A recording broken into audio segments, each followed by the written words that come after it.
Siapa yang tidak kenal Raymond Westerling? Sosok ini telah menggoreskan tinta merah dalam sejarah Indonesia.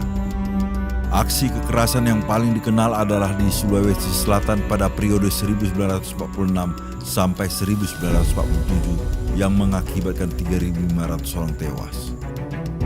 Dalam sumber lain, kekejaman Westerling di Indonesia telah memakan korban hingga 40.000 orang.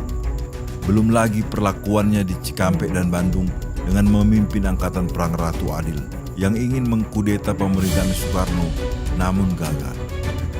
Ternyata di balik keberingasan yang dilakukannya di Jawa dan Sulawesi, Westerling juga pernah menorehkan tinta merah saat mendarat di Medan. Kota Medan menjadi tempat pertama bagi Westerling menjejakkan kakinya di Indonesia.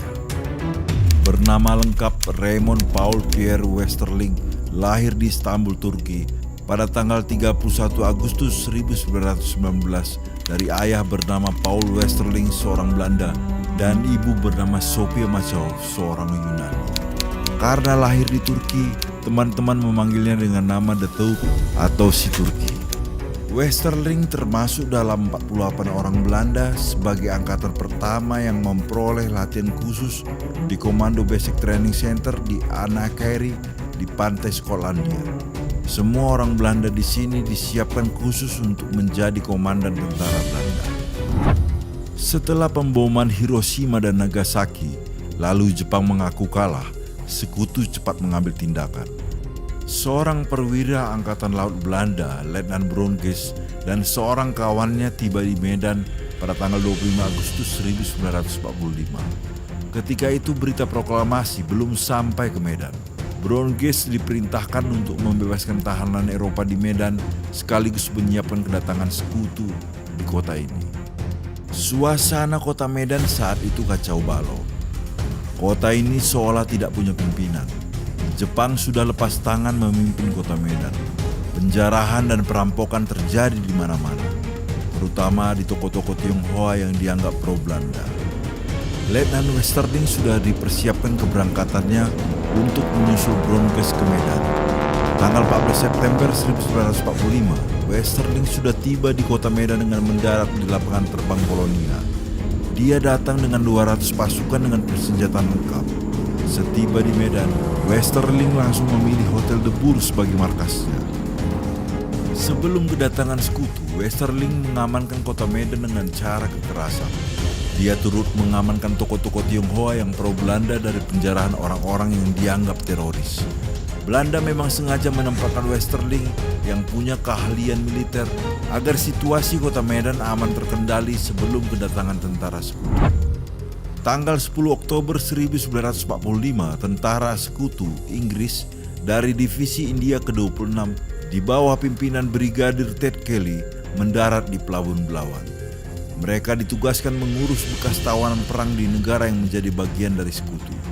Mereka juga melucuti tentara Jepang dan memulangkannya ke negara asal mereka. Suasana tegang menyelimuti kota Medan setelah datangnya tentara sekutu ini. Setelah sekutu tiba di Medan, Westerling mengira tugasnya telah selesai dan akan segera meninggalkan Medan.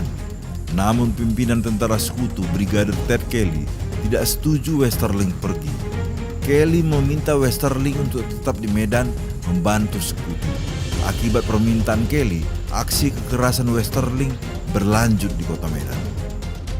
3 hari setelah kedatangan sekutu, terjadilah peristiwa Jalan Bali.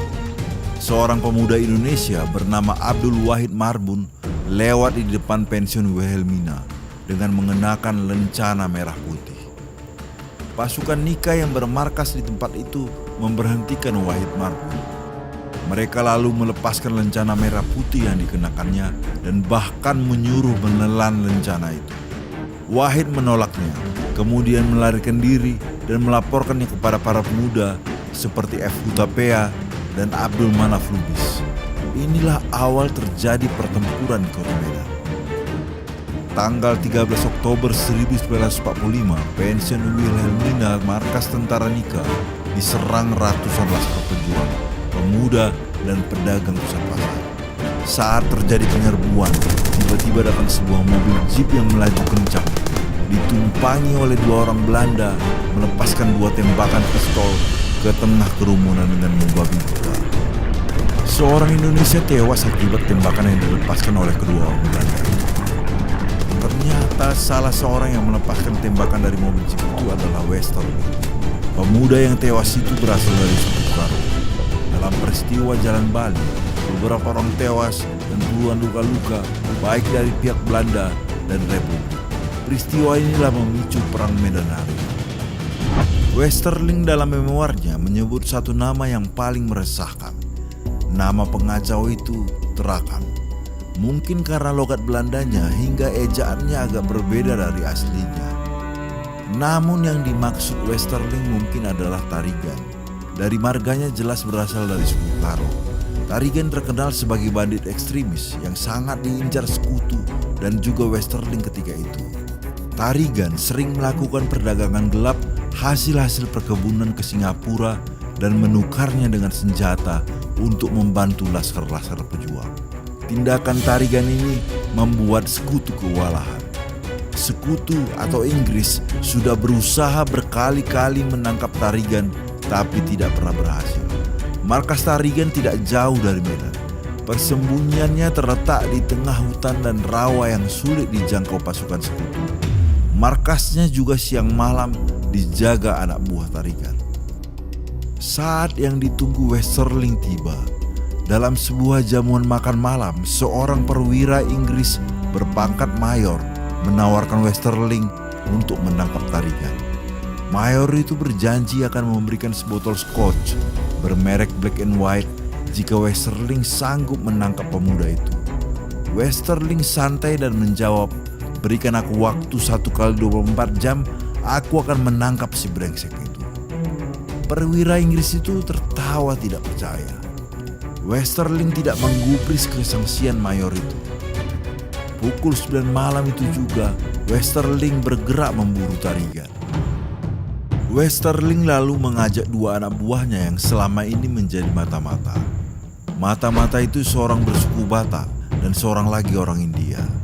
Mereka membekali diri dengan pisau belati, sebotol kloroform, dan borgol. Pistol dan granat juga disiapkan untuk berjaga-jaga. Untuk menyamarkan diri, Westerling dan anak buahnya mengenakan pakaian serba hitam dan wajah dilumuri arang. Markas persembunyian Tarigan berjarak 6,5 km dari kota Medan. Mereka mengambil jalan pintas melalui rawa-rawa menuju persembunyian Tarigan. Mereka melakukan ini agar terhindar dari penjagaan anak buah Tarigan. Pada pukul 1 dini hari, Westerling tiba di depan gubuk yang menjadi markas Tarigan.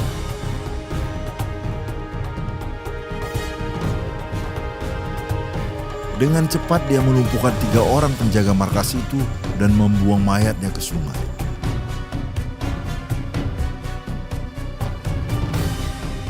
Westerling memasuki gubuk itu sementara kedua anak buahnya menjaga di luar. Tarigan ternyata sedang tertidur pulas.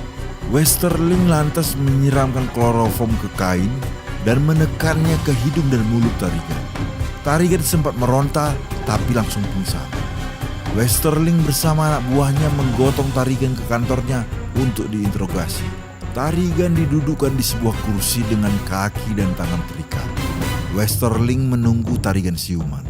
Sementara itu, orang India anak buah Westerling berada di samping Tarigan dengan pedang teracung. Efek kloroform yang mulai menghilang membuat kesadaran Tarigan perlahan kembali. Tersadar kalau dia dalam bahaya, Tarigan mencoba berlari menerjang ke arah Westerling. Namun, anak buah Westerling dengan sigap bereaksi melayangkan pedangnya. Mereka memenggal kepala Tarigan. Dengan santai Westerling memungut kepala itu dan mengemasnya dengan daun pisang dan menyimpannya ke dalam kaleng biskuit. Kurang dari 24 jam, Westerling menyerahkan kepala Tarigan kepada Mayor Inggris dalam jamuan makan malam di Hotel The Bull. Seketika itu pula, nafsu makan Mayor itu hilang.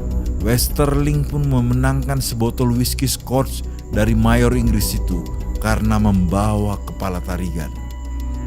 Keesokan harinya, Westerling mendatangi lagi kampung tempat tinggal Tarigan. Bersama anak buahnya, Westerling memasang pasak di tengah kampung. Di atasnya, kepala tarigan ditancapkan, sementara di bagian bawahnya tertulis peringatan bagi para anak buah tarigan. Aksi Westerling di Medan sangat brutal. Dia membuat shock terapi kepada para gerilyawan pejuang yang dianggap ekstremis. Contohnya, dia pernah memenggal seorang gerilyawan dan kepalanya dipamerkan di trotoar Masjid Sultan Delhi. Tujuannya agar para pejuang kemerdekaan ketakutan. Westerling dan anak buahnya juga pernah menyiksa seorang Tionghoa yang dituduh memetakan kamp pertahanan tentara sekutu. Akibat penyiksaan selama 3 hari itu, Westerling dan anak buahnya diperingatkan dan menjadi tahanan rumah serta tidak boleh lagi memakai seragam Inggris. Saat itu orang-orang Tionghoa kerap menjadi sasaran penjarahan dan perampokan oleh orang-orang tidak bertanggung jawab. Penjarahan dan perampokan ini dilakukan oleh sekelompok preman bernama Cap Kampa, pimpinan Ahmad Boyan. Sepak terjang Ahmad Boyan bisa disaksikan di video sejarah preman Medan di channel YouTube ini. Orang-orang Tionghoa yang merasa terusik meminta perlindungan sekutu dan Belanda. Saat itu pula Westerling menginisiasi membentuk organisasi tandingan untuk kalangan Tionghoa, yaitu Chinese Security Corps atau yang lebih dikenal dengan nama Pao An Tui.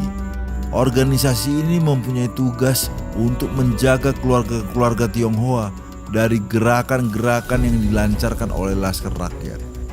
Para pejuang gerilyawan kini mendapat tambahan musuh baru, tidak saja sekutu dan Belanda yang sudah menduduki kota Medan, tetapi juga kalangan Tionghoa yang pro Belanda.